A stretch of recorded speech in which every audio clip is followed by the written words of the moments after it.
Good morning, everyone. My name is Simran, and I'm pursuing PhD in economics.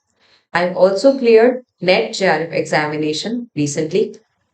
In this video, I would like to share some tips to clear NET JRF examination. I hope you will find this video very helpful.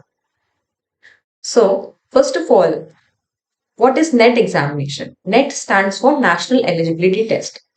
It is an examination or it is an eligibility test which is conducted by UGC twice every year.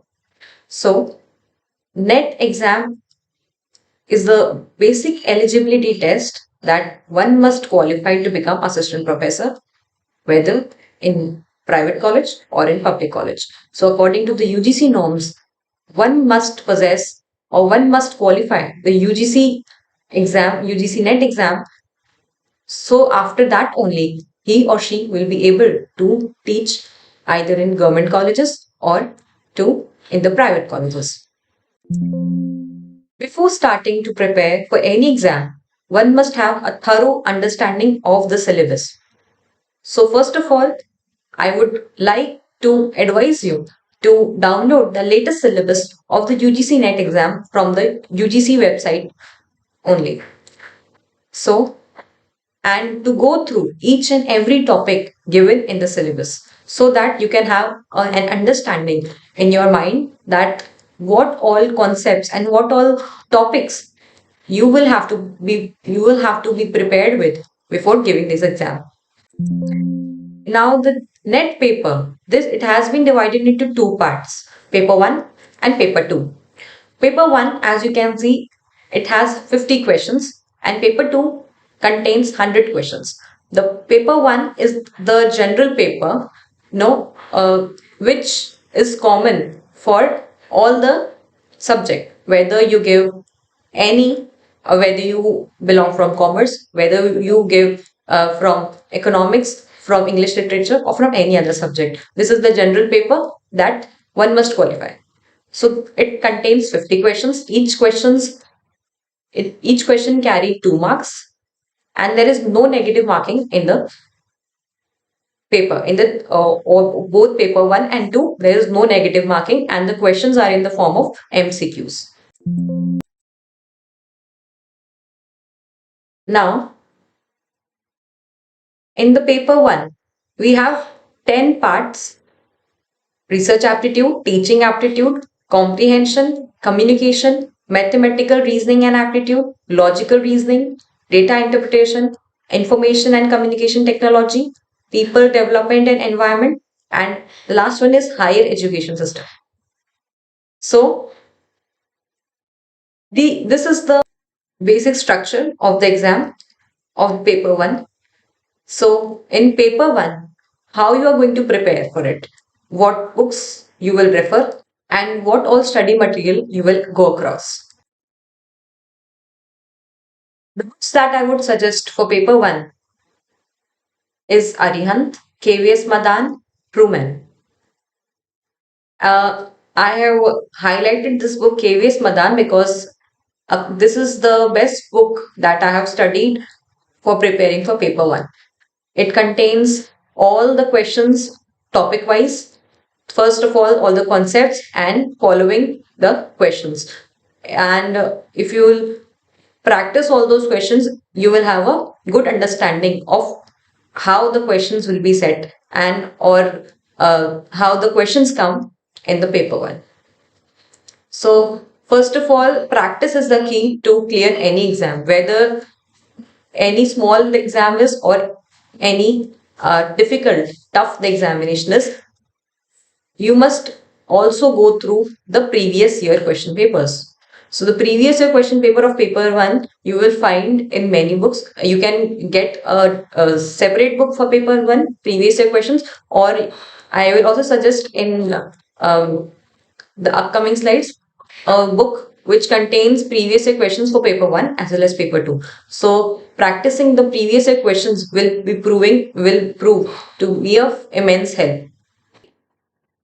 In today's world of internet, you have unlimited sources to study a particular topic or a particular subject. So you can also take help from internet.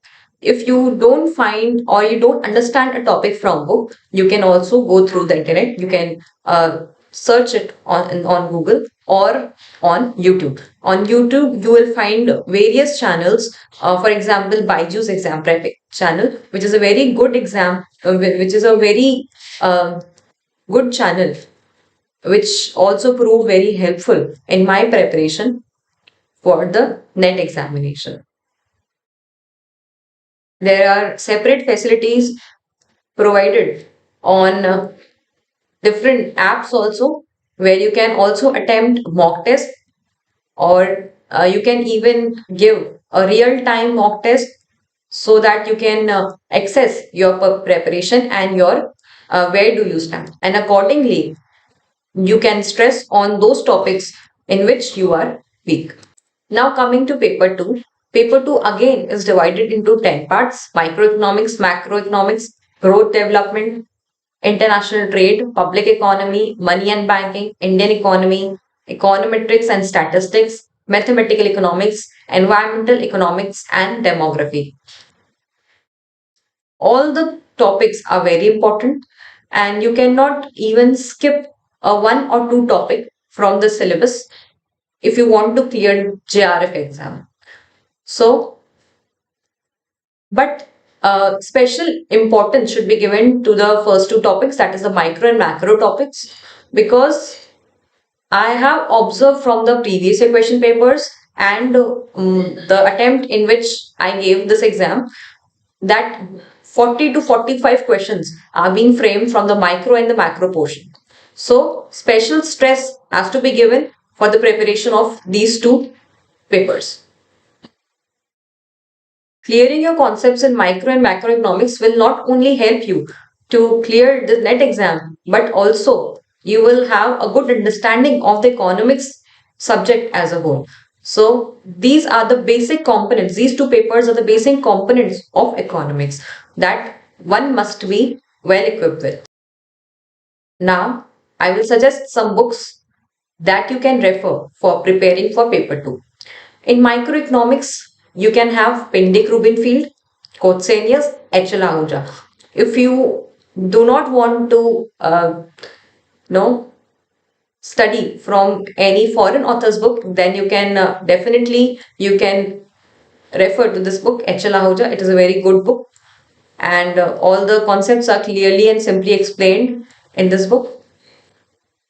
Then for macroeconomics, Manque is my personal favorite. It is a very good book, and all the topics of macroeconomics is being covered in this book. Otherwise, you can also go for H.L. Ahuja. Then public economics, Musgrave, H.L. Bhatia, and R.K. Lekhi are the best books. And now you don't have to, go through all the three books if I'm saying. Only one which you think all the topics should be there in that book, and it must be clearly understood to you. It should be simple for you to understand from that book. That book you should prefer.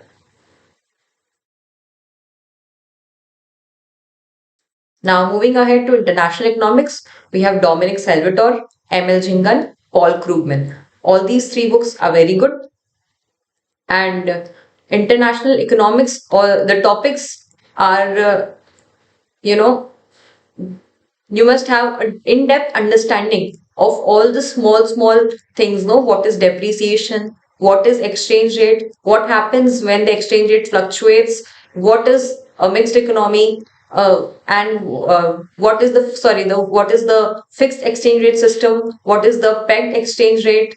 All this should be kept in mind, and what was gold standard. So all these small topics will have, if you will clear all these topics, you will have a broad understanding of international economics.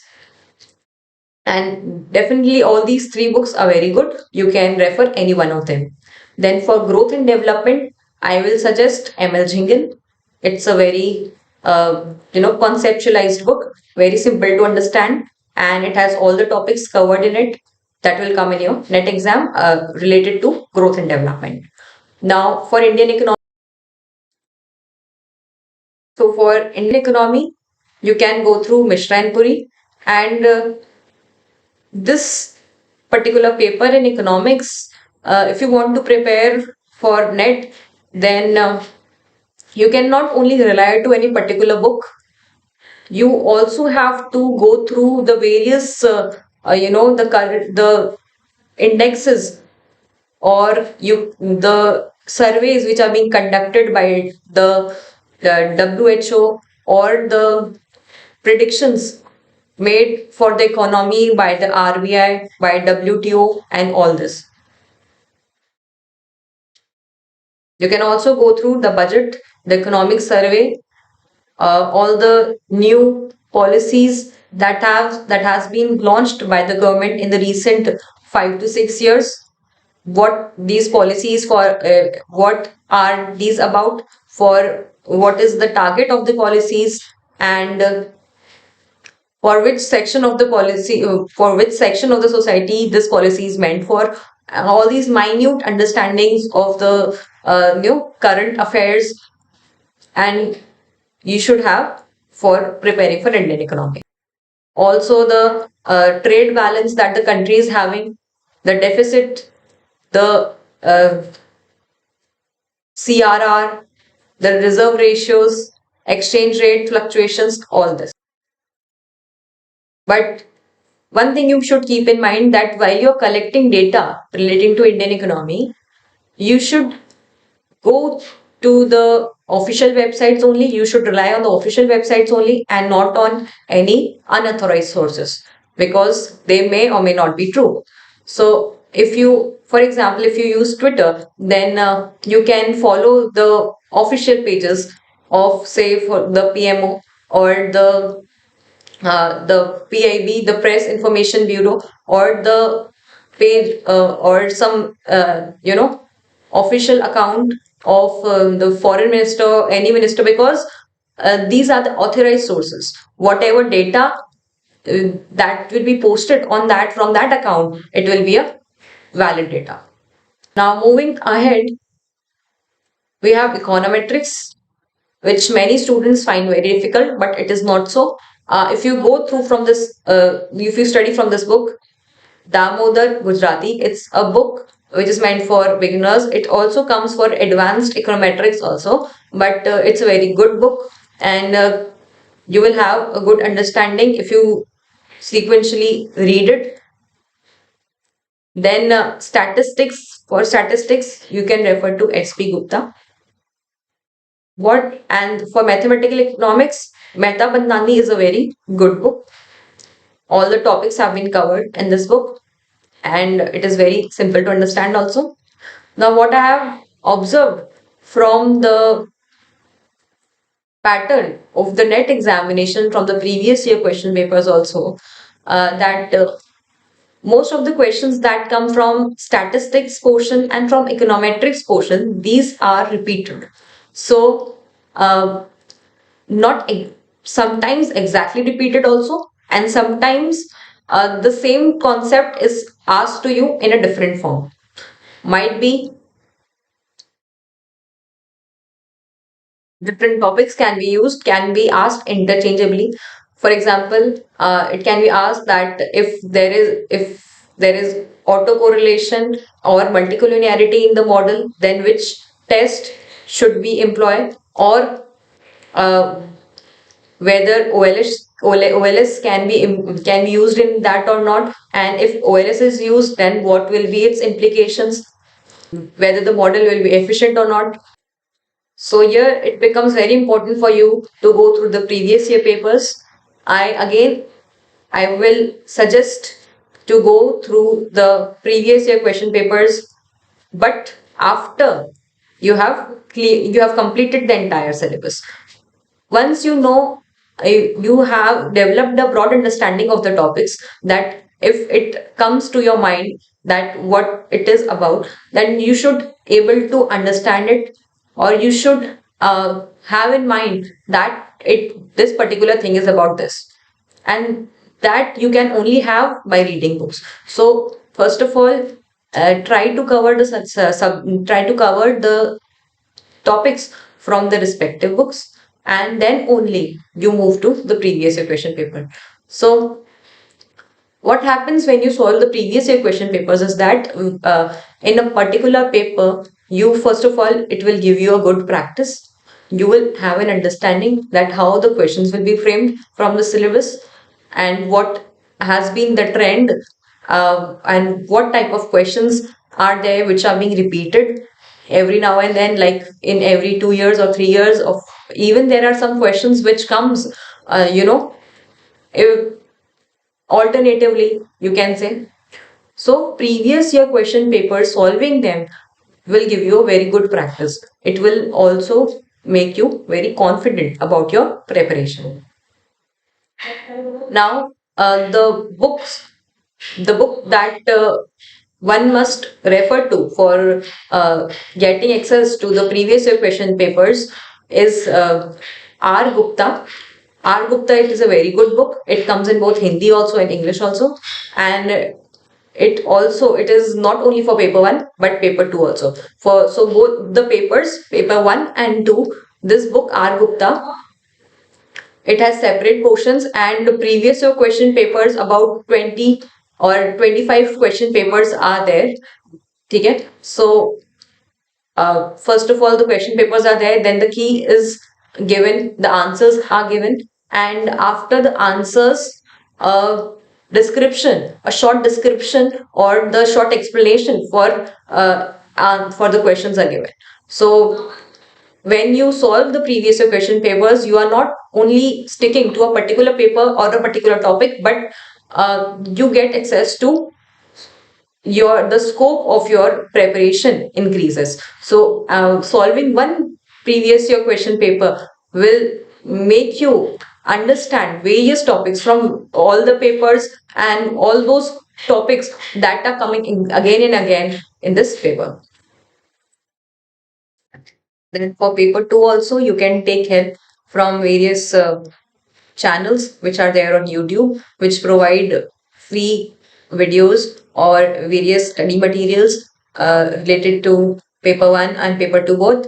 For paper 2, also this Byju's grade up, or sorry, Byju's exam prep channel is a very good one. Um, and other channels are also there which you can go through for understanding a particular topic, if you are not able to understand it from the book or from your notes or from the previous year papers. So there are so many sources available today on YouTube also, on Google also you can use.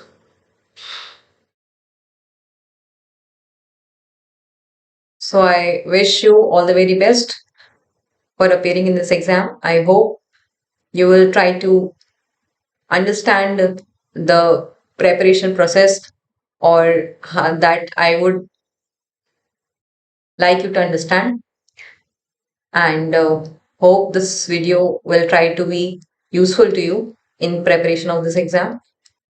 Thank you.